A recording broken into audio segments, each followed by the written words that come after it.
This is Julian, and I'm here with best-selling author Robert Greene, who just released his new book, The Laws of Human Nature. I'll put a link to it here below, as it is a must-read.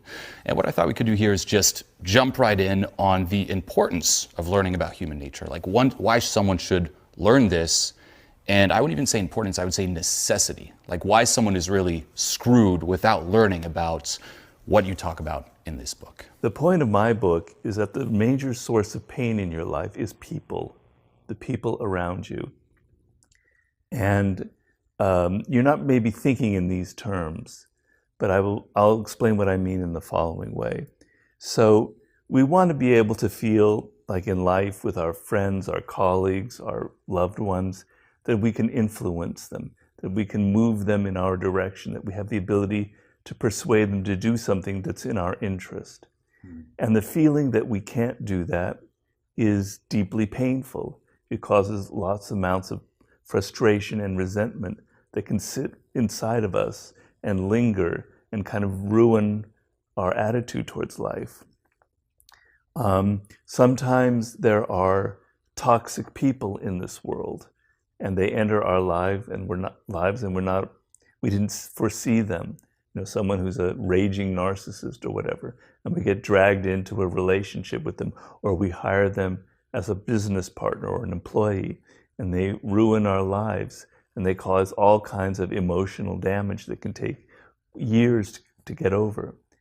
And then another level is we have friends and partners and spouses, and sometimes the connections between us are very fragile and thin. Our friendships are continually breaking up. Our friends do something that surprises us and upsets us. And so we often find that our relationships with people we're not connecting to them on a deep level. So you add all this up, sort of frustration and resentment that we have no influence over people. Bad types that enter our lives and cause us kind of residual pain. And then relationships that aren't really strong and aren't connecting. And you add all that up, and you can have, as a social animal, that can equal a great deal of pain. And that can, you know, we don't associate it this way, but a lot of illnesses and heart disease are associated with loneliness. And I think a lot of people feel, especially in this world today, a bit of alienation and disconnect from other people. And so this is a book that I think can reverse that process. And I believe that in the world that we're living in today with social media and technology, that most of us find ourselves withdrawing. We're immersed in our smartphones, etc. We're not connecting in any deeper way. So these kind of tendencies and this pain that I'm talking about is actually getting worse. And so this is a book about how to reverse that, how to recognize those toxic people well in advance before you get entangled in their mess, before you become enmeshed in their dramas, how to learn the real way towards influencing people, towards working with their willpower to get them to do what you want, so you don't feel this constant frustration. And then how to connect to people on a much deeper level as a human being. I talk a lot in this book about empathy. And as a social animal that we are, we have this ability to understand people in a way that's nonverbal, where we can connect to them in a kind of visceral way through our empathy. And I can begin to understand what it's like to be Julian. I'm not you, I can't be inside your head. I can't know you from the inside out, but I can get closer to that. We have an almost telepathic power if we tap into it, but we don't tap into it because we're so immersed in ourselves. We're so self-absorbed. Yeah, there's a quote that I love. It says that today we're more connected than ever with, you know, social media, Facebook, Instagram, our phones, but we're also more alone than ever, you know? Right.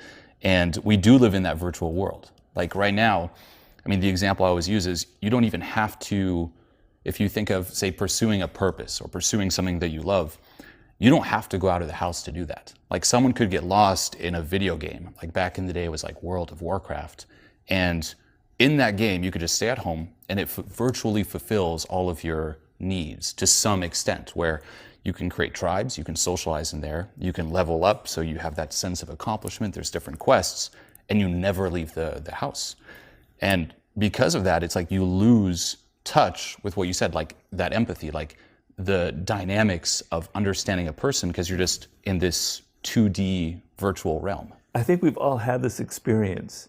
If you've ever been, for whatever reason, alone a lot, let's say you had an illness, or let's say you're depressed, or let's say you're in a foreign country, you'll notice that when you're suddenly thrust among people, you feel a little bit awkward. It takes a little while to adjust. But in the opposite, if you're very social, if you're always around people, you're going to events and you're meeting a lot of them, something kicks in and it's easy to be around them, and you're more attuned to people. Well, we're not around people enough. We're not interacting with them. We're interacting with them virtually, or we're immersed in our technology. And so just by the fact that you're out there socializing with people, one-on-one communication, you're going to develop this skill. We're animals. We're living, breathing animals. We have blood and heart, and we connect to people viscerally, physically. I see your eye contact. I'm able to connect with you on that level. I'm able to hear the tone of your voice. I'm able to read your body language. We read people in a way that we're not even conscious of. We pick up signals that people are giving off through their nonverbal communication. And when you're not paying attention, I mean, I notice in restaurants there'll be couples and neither of them are looking at each other. They're both like this. Buried on the phone, yeah. So you're missing all of this information that people are giving out about themselves, about their likes, about what excites them, about what makes them an individual. You're missing all of that because you're not paying attention. Yeah, I would see it for years because, I mean, I've taught it for years when it comes to just interacting with other people. It's like, learn about the different dynamics, learn about the context, like who's this person? What are they feeling right now? What is appropriate to the situation while still remaining authentic? And I would see less and less of this skill, because it is a skill, it's something you develop. Yes. And it would shock me, I'm like, how do people not know this? To the point where it was even during, say, a seminar room context, like that's the context, because people are so used to taking in information online, like watching this video here, there's the comment box below, or if you're watching a webinar, there's the chat box where you can just leave your comments, ask your questions. And I would see it where in seminar rooms, I would be, quite a few times just randomly interrupted, like someone just raising their hand and blurting something out because they're like, well, where's the comment box? Where is it? And they weren't aware of the context that it's a seminar room, there's real people. And, by just spending so much time online, it's like you try to act in the real world with the online rules, but that's not how it works. I would, in all honesty, attribute a lot of my success or where I'm at today due to social intelligence, learning how to read people. It's like, if you don't know this, you close off so many doors. Right. Like if you're at the bottom and you're starting out and you want to enter different scenes or network your way up, or even there's that famous quote, surround yourself with the 5 people, those are the people who influence you the most. If you don't have the basic social intelligence to create just no downside, you're not going to move up at all, And then of course, in terms of reading yourself, and that's what I love about this one too. It's like, of course, reading other people, but then always turn the mirror around on you. Like, how am I doing this? What about me? What is running me? The most important law of human nature is that we deny that there is such a thing as human nature. So I have chapters on all of these sort of primal forces that I believe govern us. Our irrationality, the fact that emotions control us, the fact that we tend to be self-absorbed and that we're all sort of narcissists, that we are prone to feeling envy, to constantly comparing ourselves to other people, that we have a dark side, that we have aggressive tendencies. But when we think of these things, it's always the other person. I'm rational and you're irrational. I care about people, you're the narcissist. I'm a nice, wonderful person, you're aggressive or passive aggressive. I never feel envy. I don't really have a dark side. We have a tremendous need to feel of ourselves as being superior. Now, I'm not trying to bum you out with this book or make you depressed. But I think by understanding yourself better, by understanding that you're not nearly as great as you think you are, that you do have these tendencies, you actually can begin to change yourself. You know, the self-help genre is a huge genre. I'm definitely within it. But a lot of books, we read books and they don't really lead to any kind of change because they don't challenge us. They're not looking at the reality of who we are. And I believe you can't change yourself and can't get out of these bad patterns that you're probably locked into unless you actually look at who you are. You actually understand that you are subject to many of these forces that I talk about. Yeah, it's true. Most traditional self-help books that we read is all about, like, you know, positive thinking or like something that'll reinforce how good of a person I am. Like, we kind of scan through it. We have that bias where we just block out things that challenge us. It's like, how amazing you are. Of course I'm going to read that. Tell me how amazing I am, as opposed to, here's what's really going on beneath the surface. Do this in-depth audit on yourself, you know, confront your inner demons. That's like, no. But the beauty of the book is that, of what I'm trying to say, is that we are all the same, that nobody is exempt from this, that nobody is actually superior. So it's not like you're worse than other people. It's just, this is who we are. So if, because of our nature, because of how we evolved from millions of years ago, we have a tendency to get caught up in the emotions of other people, viral effects, emotional contagion. Why would it be that some people are exempt from that and others are not? No, we are all subject to these forces. And it's better to be realistic and look at it than to be someone that's avoiding the truth of the reality. I think too many self-help books try and compliment the reader. Say you're really, you know, this is holding up a kind of idealistic image of who they are. I'm the opposite. I'm trying to show that you're actually as screwed up as other people are, and it's better to confront it and turn this around somehow. Yeah. Yeah, no, that I absolutely love. And it's what I talk about in a lot of my videos too. It's like confronting, you know, as you'd call it, like your shadow, or Carl Jung, you know, the shadow. It's like, face those inner demons. Like, stop living in this state of denial with this split inside of us where we're just like, I'm this acceptable me. It's like, no, own everything that is you and dive into that.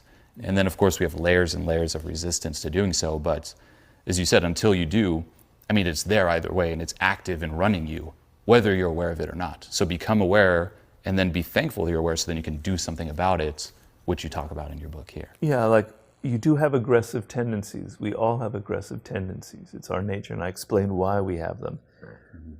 And if you're aware of that, you can take that energy that we all have and actually channel it into something productive.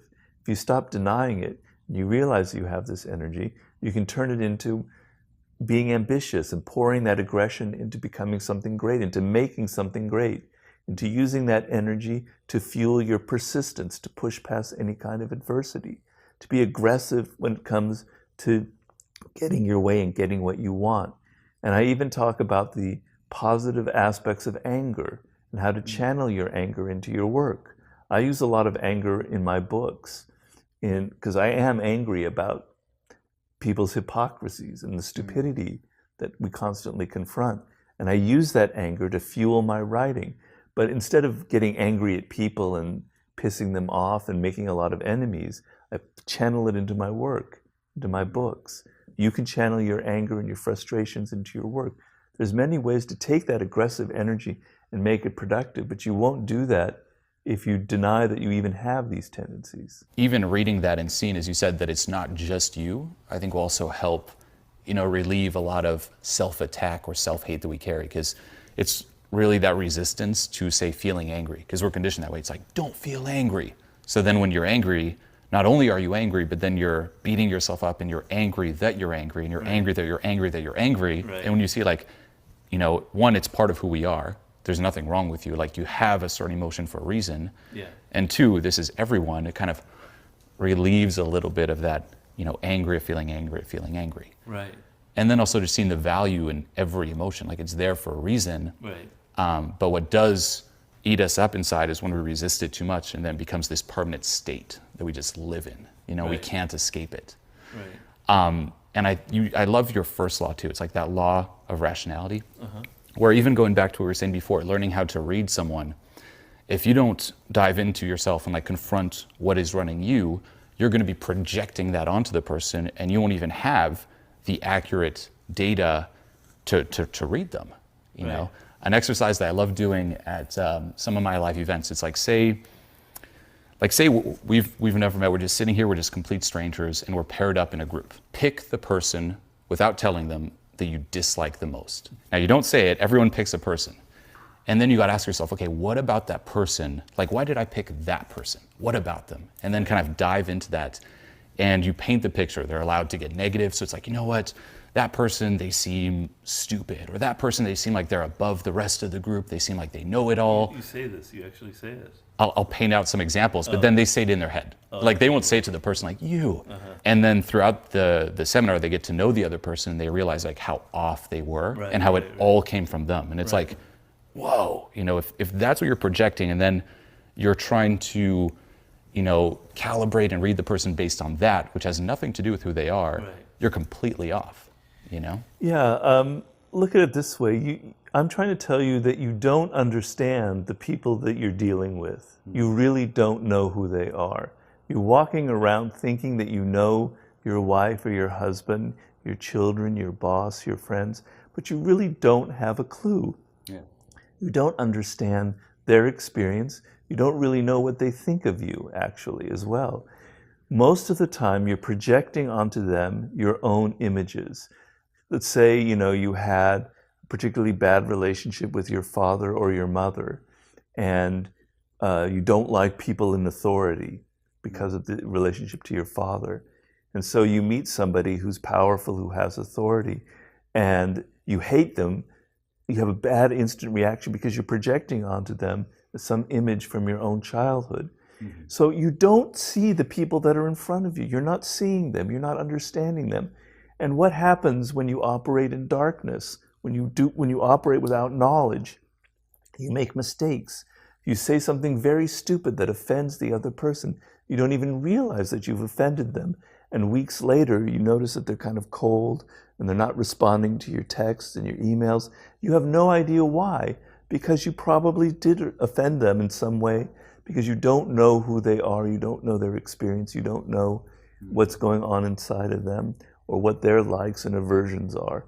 So if you stop for a moment and tell yourself, damn, I don't know what the people around me are really thinking about me, it's a startling revelation, and you're going to want to change that. Just realizing this, you're like, whoa, like how much we project, and even how much, you know, going back to like the state that runs us also colors our perception. Like say you're someone who's in a state of anger, that's going to color your focus, like what you focus on. You're like, you know what, is it a little hot in here?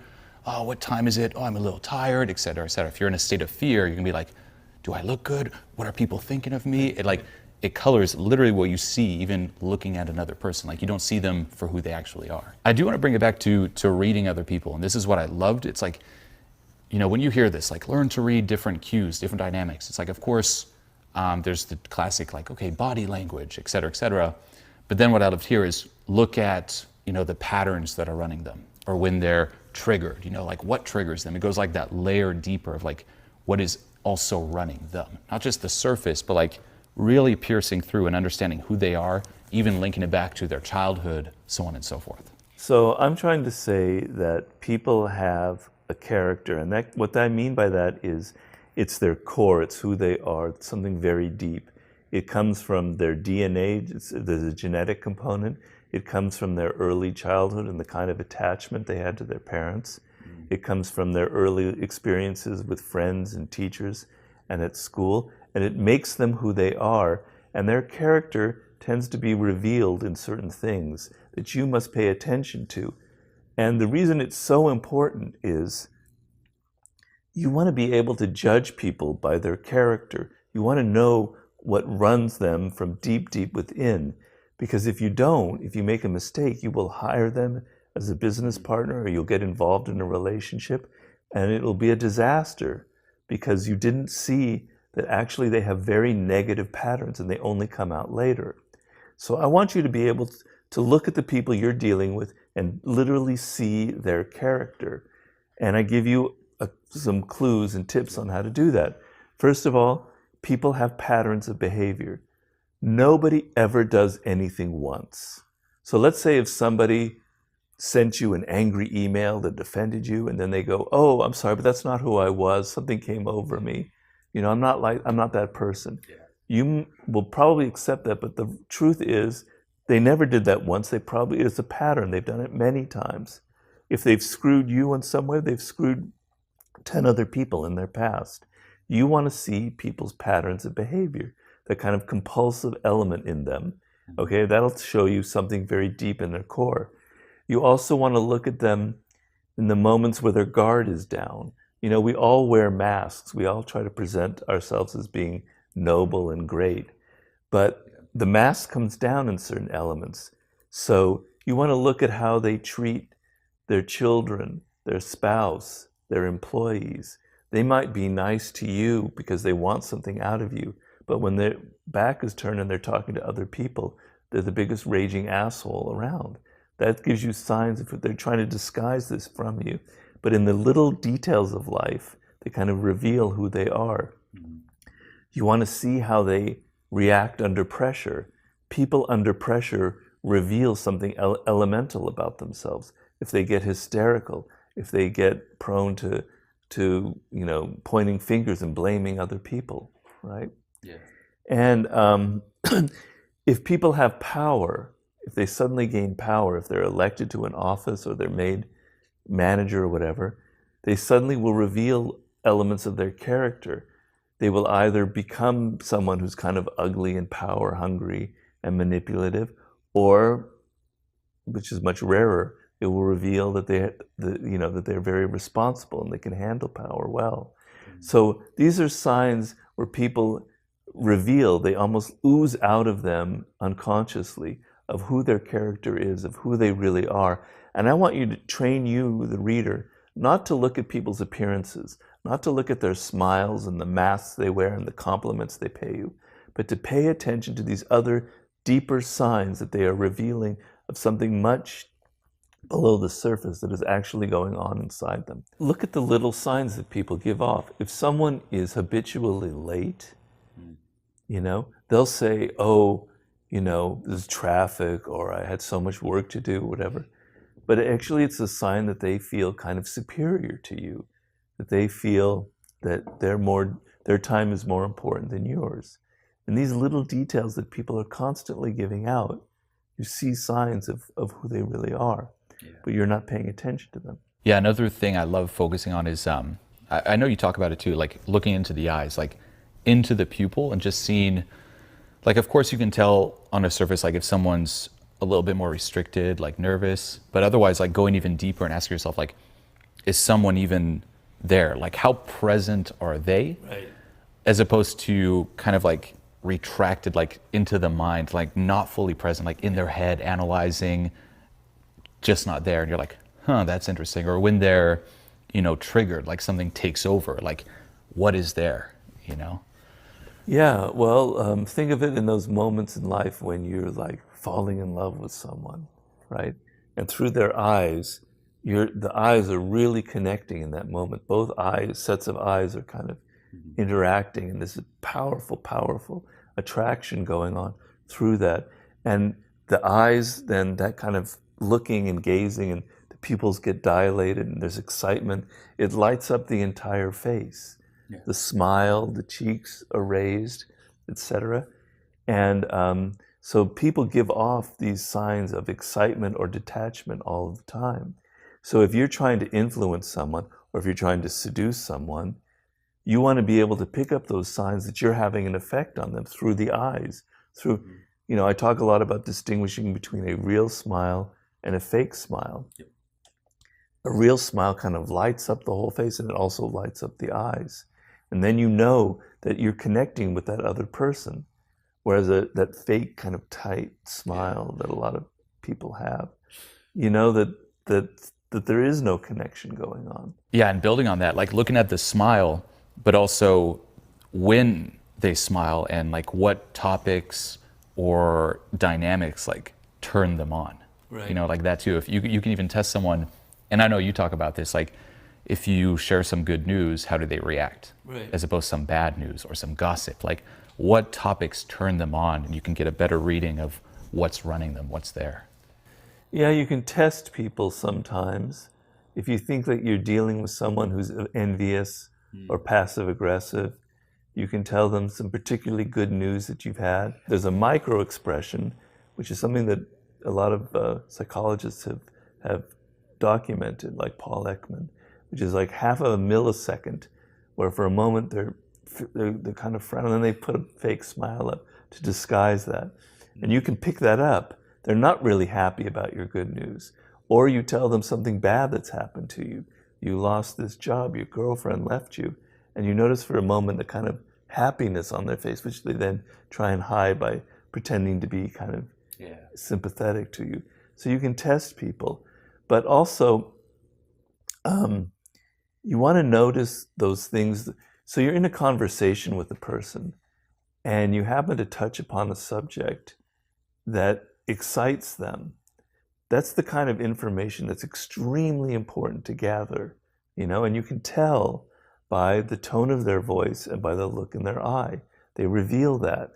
I know for myself, if people talk suddenly about the Lakers or basketball, I get really excited. I can't help it because I'm such a basketball junkie, and my whole body language changes.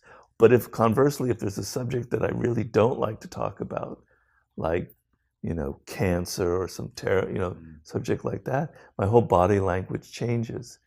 You're missing these signals that people are giving out in your conversation, but they reveal a lot about the likes and dislikes of these individuals and how you can appeal to them. And even turning the mirror around on you, it's like, when, if you're watching this, when do you light up?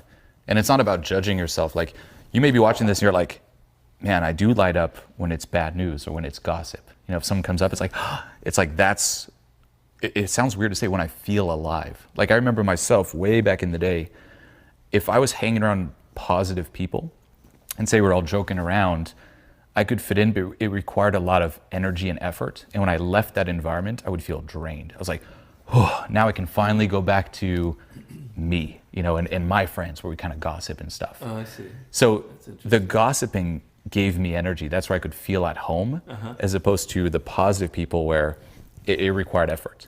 And then you can kind of audit yourself there. Like, now it's more so like, okay, when I'm positive, I feel more energetic and alive, as opposed to the opposite. So you can follow, like, what gives you energy, around who do you feel at home? Right. What topics do you feel at home? It says a lot about who you are. Yeah. So then it's like turning the mirror, like, okay, that's interesting. And without going on the self-attack, train, it's like, well, why is that? Right. Like diving into yourself. And I really love how you keep bringing it back to our childhood, because we always tend to ignore that. It's like, you hear advice, always focus on the future. Don't look back. But it's like, well, if you don't look back, you're going to keep repeating those same patterns. Right. You have to look back to do something about it, to change the future. And I know a lot of people have resistance where they're like, well, my childhood was great. My parents were together, they're a loving couple. I had a great childhood. I don't have any of these, frustrations or patterns that run me. I haven't suffered any kind of childhood trauma. But no one is exempt from this. And then it's really changing too, how small things impact us, because our perception is just so limited and different as a child. Like, even being lost in a grocery store could be traumatic, So everyone has this, and then it's really going back and like, okay, well, what did happen? Like, what were my parents like? What did they value? What got passed on to me? How was their relationship like? Because I'll see that a lot. Say, your parents fight a lot. As a kid, you're going to look at that and you're going to form like this core belief of like, that's what love is. That's what a relationship is. And then you keep gravitating towards that in your adult life, because that's at the foundation of your map of understanding.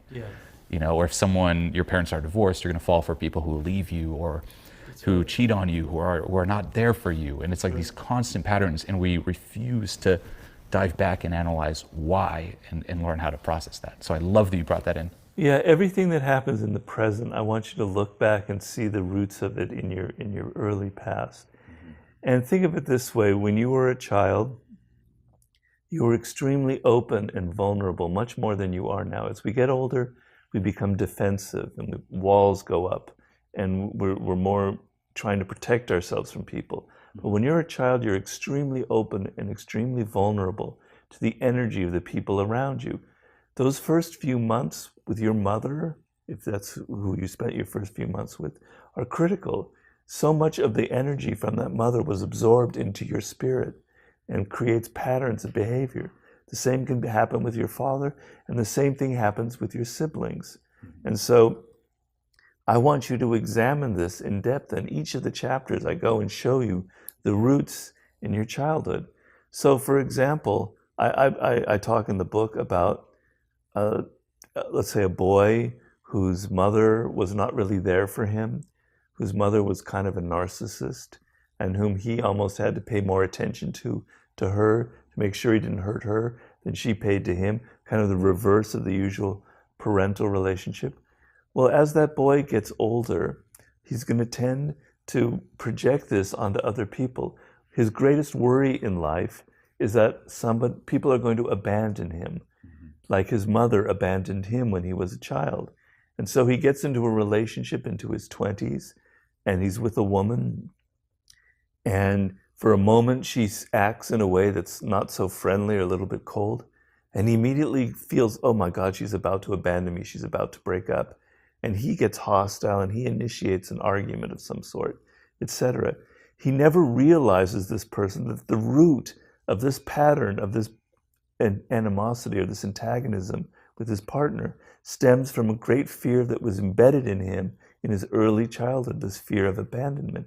And it constantly creates a pattern throughout his life, over and over and over again. He's the one that abandons the other person before they can abandon him, so he doesn't have to deal with that trauma. Well, there's all sorts of things like that that are embedded in you. Even if you think you had a golden childhood, nobody had as good a childhood as they believe, because you're in retrospect, you think everything was wonderful. But actually, children are very insecure, are very susceptible, are very vulnerable, and are constantly feeling emotions of fear and anxiety and resentment and anger and hostility that we don't realize later on, but they're very much within us. And so your childhood contains keys to who you are in the present. And not all of it's bad, some of it's really good. So I have a chapter in this book about discovering what you were meant to do in life, your purpose in life. And the key to that is to see who you were as a child and what you were naturally drawn to and what you were naturally repulsed to, the fields and the activities that excite you the most. So your childhood also contains keys to who you can become. Yeah, one could even argue with the patterns that nothing really changes since your childhood until you address it. Like on the surface, the physical world changes, but it's those same patterns. Like the friends and the role you take on as a kid, you keep putting yourself in those same situations. Like if you're someone who is the class clown in the Friends, or the person who's at the bottom who people tolerate, but they're not going to go out of their way to see you, you think that when you grow up or even like you move, it'll change. Everything will change if I just move. But you just find your way back in that same role, just with new people. You project your father and your mother on new people. Your ceilings of success when it comes to like your health, your wealth, your relationship, it's like you keep sabotaging when you go above what you believe you deserve, and it just manifests in all these different ways. So you think things are changing, but it's just this repeat of the same dynamics, the same trauma, so on and so forth. And I love what you said too with when you're a child, you're a lot more vulnerable. And it's true, we fail to see that. Like, you're more vulnerable, you depend on your parents to survive, or whoever's raising you, because if they get rid of you, you die. And your perception's very limited. Like, you don't know what the world is or countries are. Even in a classroom, your world is the classroom. If you don't fit in the classroom, you think you're gonna explode, And something is, trivial as like even a parent saying, say you're at a restaurant, like I love this example because that was me. I remember I was told, I don't remember, that I was in this restaurant and I said very loudly, like, "Mom, is this dead cow?" Like really loud. And everyone was staring and she was like, "Shh, don't say that." But even something like that, like, "Shh, be quiet in a restaurant." Their intention is good, but then the way I interpret that is they don't love me right now. If they don't love me, they could abandon me, I could die. Traumatic. And then like we start, never be loud again. Or in a classroom, if someone finds out that you like a girl and the whole class teases you, that's traumatic as well. And then we fail to look at that in our adult life where, you know, as you call it, like being triggered. It's like, go say hi to this girl. That same experience, like that same, oh, I'm gonna die if I do this, that you had in your childhood surfaces. Or speak up in front of, in public or in front of a crowd. People can't do that. Like public speaking is one of the biggest fears people have because it goes back to that. And we try to find little tools to fight against it instead of get to, which you harp on a lot, get to the cause, get to the source of it all. Right, because then you can possibly change it, and then you can begin to break out of those patterns that you have. Yep. So if you understand that you are the one projecting this fear of abandonment or hostility onto other people, then you can stop it. Mm-hmm. You could stop it, and you could realize that that woman you thought was about to abandon you was actually just in a bad mood or just was dealing with something else. And then you can break out of this horrible pattern that's ruining your life. Yeah. But you can only begin to do that when you confront your own demons, when you confront these elements in your character that are causing you to repeat over and over again the same thing. One thing I want to do in this book, and I think it can really liberate you, is to not take anything personal. Now, I know that sounds like an ideal that's really difficult because we're always taking something personal. If someone says something, we get in an argument, or they say something that we perceive as hostile, we assume that they're being personal, that they're attacking us for who we are, and we really are upset about it. But nothing is really ever personal in the realm of social relations. Oh, nothing, rarely is it.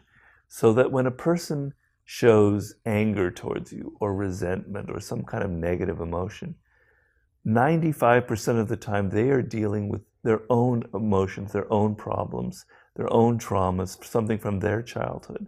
Mm-hmm. So if you realize in that moment that they are frustrated not because of you, but because of the day that they were having, because of a phone call they had earlier in the day, because of problems rooted in their childhood, it frees you up from getting resentful and angry and creating these kind of spiraling misunderstandings. So if they are actually upset with you because of something that happened earlier in the day, and you take it personally and you get a little angry, you then make them have a worse mood than they already had. And then they say something worse, and then you get more upset. And just ping pongs back and forth. Yeah, it's kind of a descending spiral here. So you want to be able to break out of that. You want to be able to feel free and not take things personally. You know, people don't mean it that way. They're dealing with their own shit, their own problems. No one can ever truly know you at all, except for you. Like, I can get a feel for you, but I don't know every experience you went through your entire life, how it felt, how you interpreted it, how you experienced it. Even your parents or your closest friends or no one knows that except for you. So because no one has all the facts, they can't actually approve of you or disapprove of you because they don't know who you are. They can just speculate or project, you know? And we take it as if they know everything that is us. Right. And then even looking at them, it's like another benefit, as you say, of looking past the mask is that we stop comparing everything that we know about ourselves with the surface front that we see. Because like we see that they're so perfect. I'm comparing that perfect front to all my baggage and everything about me, self-attack, self-hate, spiral down. Yeah, it's all stems from what we were talking about earlier, where you're not really seeing the people around you. Mm-hmm. You're not really dealing with the reality. You're dealing with an illusion. You're dealing with your own projections, and you're dealing with the mask that they present. So people are always showing, you know, their best side. They love their job. They have a great partner, a great family, etc. And they tend to disguise the bad things, the depressions or the negative emotions that they're experiencing. And so you're feeling envy. You know, you feel, wow, God, my life isn't as good as their life. You know, if only I had their childhood, if only I had their loving parents. But you're not seeing the reality. And probably if you got closer to them, if you were inside their family and you saw how they interact with their children and their spouse, you would realize that they're presenting to you this very idealized picture, that it's not as rosy as it looks. Yeah. And then you don't have to feel envy. You don't have to compare yourself. I don't know if you've felt this, you out there in the world, or you, Julian, you're doing some project, you're doing some work, you're writing something, you're creating something, and you get into this flow where your focus is so deep on the work itself, and you feel really light, and you feel really excited, and there's no emotional baggage. You're just in the moment dealing with this project and making it great. And that's because there's nothing personal going on. You're not dealing with, issues with other people. You're just focused on this in a kind of rational way, right? And getting the project done.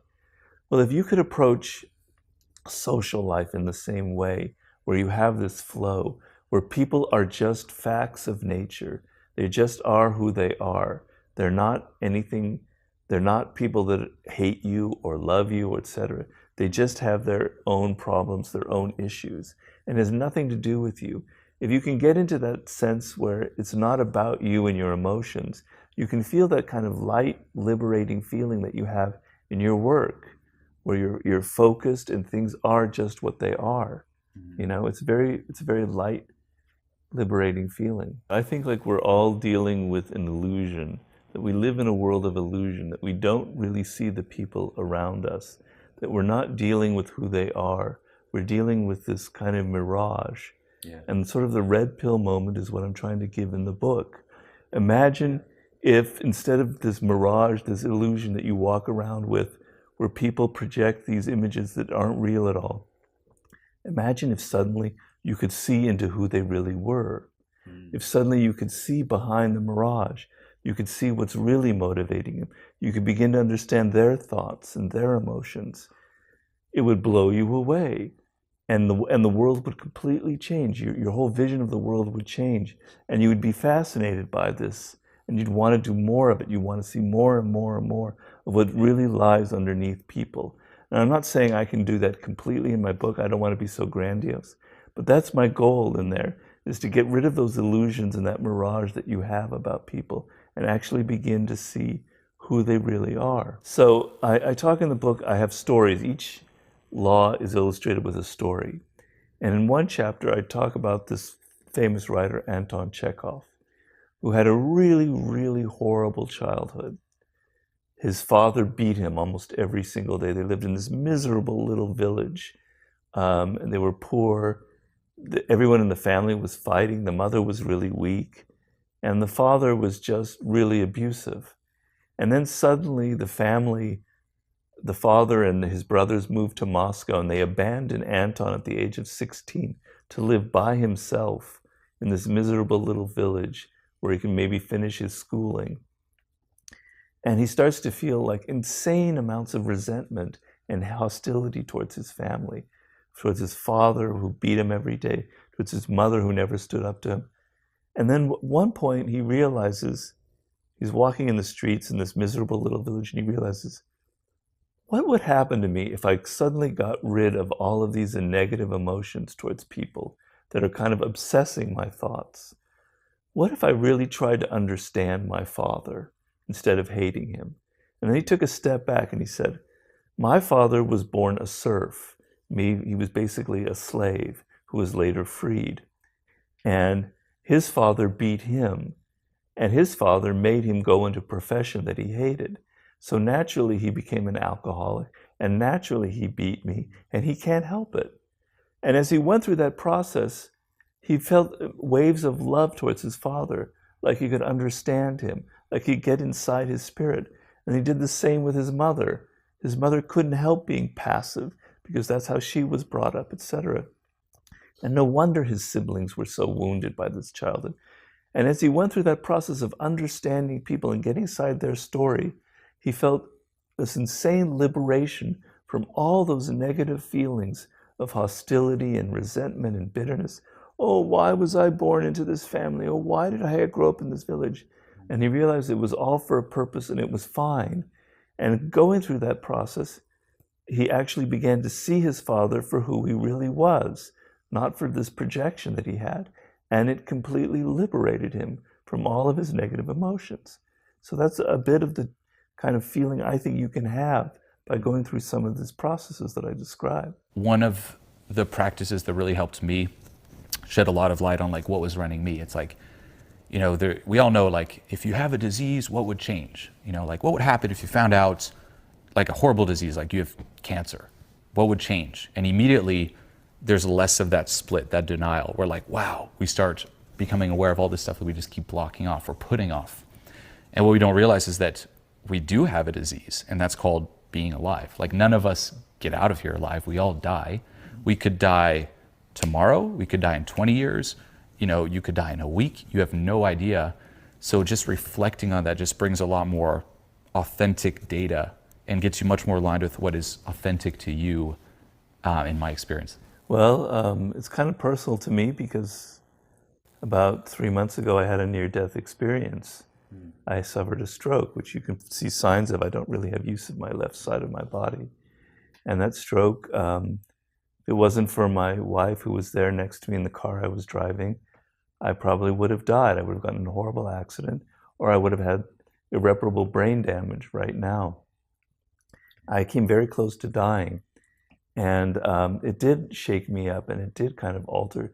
So I wrote that chapter, and it's a chapter I feel very strongly about, but it was brought home to me in a very visceral manner. And I remember I did a book with 50 Cent that you interviewed me about, and 50 had a near-death experience much stronger than mine.